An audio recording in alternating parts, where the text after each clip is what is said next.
Mindfulness isn't for me because I don't really know how to. It's not for me because I tried it once and well, it didn't work. It's not for me because I'm not really into all that spiritual stuff. It's not for me because I get restless. I can't sit still that long. It's not for me because I just fall asleep whenever I try and meditate. There are 5 common objections to practicing mindfulness, and I'm going to attempt to debunk those reasons or objections and give you solutions for each of them so that you can bring mindfulness into your life. And why am I doing this? Why am I doing this on a podcast called Burnout Isn't Necessary? Because there are scientific studies that show that mindfulness helps people avoid burnout and overcome burnout. So let's debunk some of those excuses that you might have been using for not giving mindfulness a go. It's nearly 10 years since my burnout experience, and I believe that it wasn't necessary for me to burn out, and it's not necessary for you either. In this podcast, my guests and I share our real-life experiences with burnout. We get into the science of stress and share actionable tips on how to prevent burnout and how to recover from it. I'm Holden, ex-management consultant and burnout survivor. I work with management consultants to help them avoid and overcome burnout. I help them to get intentional about their choices, rebuild their energy, and embed new healthy habits so that they can get back to loving life. In the first of these 2 episodes, I talked about doubt, that we doubt it works, we doubt we can do it, etc. And desire, wanting or non-acceptance, having this kind of ideal and being attracted to more kind of, I want to feel happy, I want to feel positive things. So those were the first 2 kind of obstacles to overcome when trying to practice mindfulness. We're going to cover the next 3. So of my top 5 list, we're going to be covering restlessness, frustration and sleepiness today. So let's start with restlessness. So you've managed to suspend your doubt and you're willing to be open-minded and give this a go. And you are attempting to be open-minded about what the experience of mindfulness is. And so you come to mindfulness and you sit, let's say, and you just can't do it. You kind of feel almost itchy, your skin's kind of getting sensations, your body has the urge to move, your mind is active, and it's nearly impossible for you to stay still, and you just get increasingly kind of agitated as you sit there attempting to practice mindfulness. And of course, from that, we can get into a state of frustration, which is the next one I was going to cover, which I'll cover in a minute. So what do we do about this restlessness? Well, let's just remind ourselves of what mindfulness is. So mindfulness is being in the present moment, being aware of whatever is coming up for us in that moment, acknowledging it but not gripping onto it, just going, oh, that's interesting, and then letting it go. So first of all, we do that with whatever these sensations are that we're experiencing. So if we're experiencing tingling on our skin, for example, and the desire to scratch or something, we acknowledge that, oh, that's interesting, and try to let it go. Maybe that's this desire to move, but we should also remember that this isn't supposed to be an unpleasant experience. So if you've genuinely got pins and needles in your legs, move. So you'll get different people will say different things about this one, and some people might give you a buckle down and get on with it kind of response, but I would say, you know what, if it's really unbearable, stop. Maybe try something like shaking your hands out, maybe move the neck and the head a bit, try shrugging your shoulders a few times. See if you can kind of exercise that urge to move, allow your body to get some movement, and then perhaps you will be able to come back and sit and feel more rested. Now, back in, like, historically, the practice of the physical aspect of yoga, which I know in Western culture now we kind of are only aware of the physical practice of yoga, but way back the physical practice of yoga was just one of what are called 8 branches of yoga. And we seem to have kind of lost our focus on the other 7. But the physical practice of yoga was originally about working out all of those, the body's needs to move, so that we could then sit in still mindful meditation for longer periods of time. And so perhaps if we take that theory and apply that today, then that might look like doing some exercise before you attempt to sit down and practice mindfulness meditation. And I'm not suggesting, you might like to take up yoga, great. But you might want to just add it on to whatever you already do. So if you like to go for a walk or a run or swim or whatever, you can add it on after that, because the body will be more satiated and you're less likely to feel the need to move. Likewise, you could try doing something that helps you prepare for sitting in a mindful state. So that might be a breathing exercise beforehand. You could practice the physiological sigh, for example, for a few times. You could do a different type of guided meditation that might help you keep your mind onto the present moment. So try a few different things, but it's not supposed to be an unpleasant experience, and so don't fight it too much. Don't try so hard.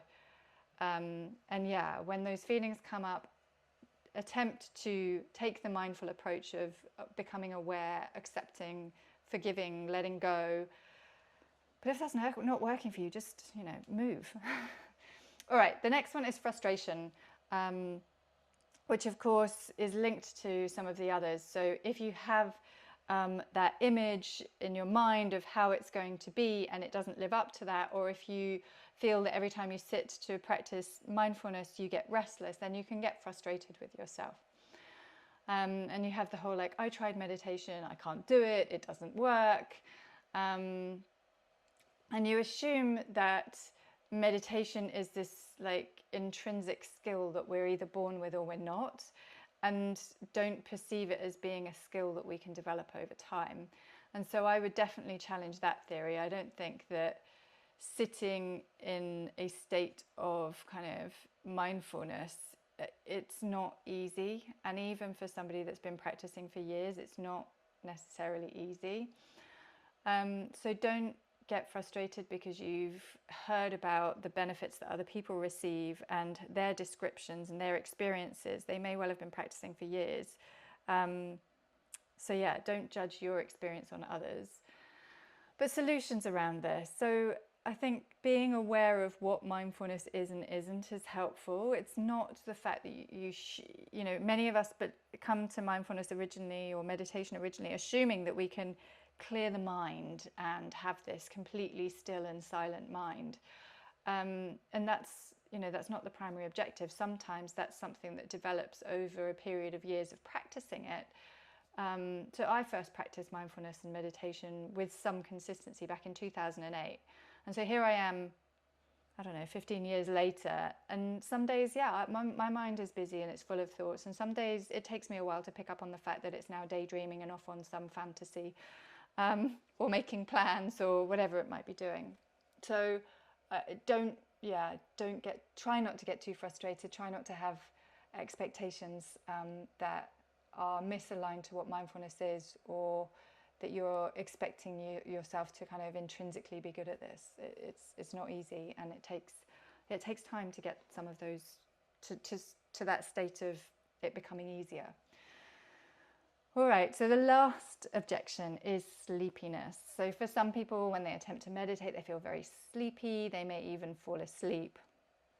So I've got two different kind of routes that you can take as a solution for this one. First of all, let's see what this is telling you. If you're already tired, maybe when you come to sit in stillness or meditation, your body sees this as an opportunity to rest. You're like, actually, I need to slow down. I need to stop. I need to sleep. And so perhaps the solution is really to see how you can get more rest in your life. And that might be looking at how you can improve the quality of your sleep or the quantity of your sleep. And you can also, it's not yoga nidra or non-sleep deep rest. Now, they're not there to replace sleep, but they are really handy tools to have in your kit bag should you have got yourself to a place where you need additional rest because you're very tired.